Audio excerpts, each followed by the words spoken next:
Hunter Yurachek hired you, the athletic director. I was impressed by her work ethic, he said, enthusiasm and her ability to maximize resources in building winning programs at each of her coaching stops. And I imagine he asked you, like, what makes you think you can go recruit in the most competitive environment in college basketball with like Hall of Fame coaches and multinational championships and like, it's just the highest level of competition. Mm-hmm. So I'll just re-ask the question, probably like you guys talked about in your interview. Tell fans why Coach Musick can do that. I agree with him. I do have a strong work ethic, and I'm going to find a way. I always say if it were easy, everyone would do it.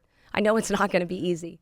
But usually when you go through something in life that's hard, no matter what it is, there's usually something really good on the other side of hard.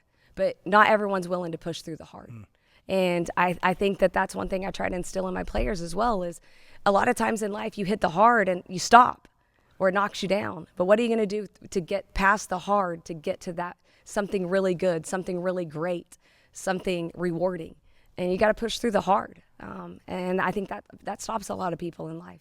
And you got to find a way to grind it out and do things that, if you want something you've never had, you got to do something you've never done.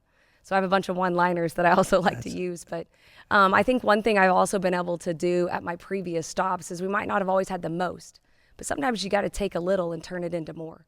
And I think that's part of growing a program no matter where you're at. You might not be given everything in the beginning, but sometimes you got to take a little and turn it into a lot and turn it into more.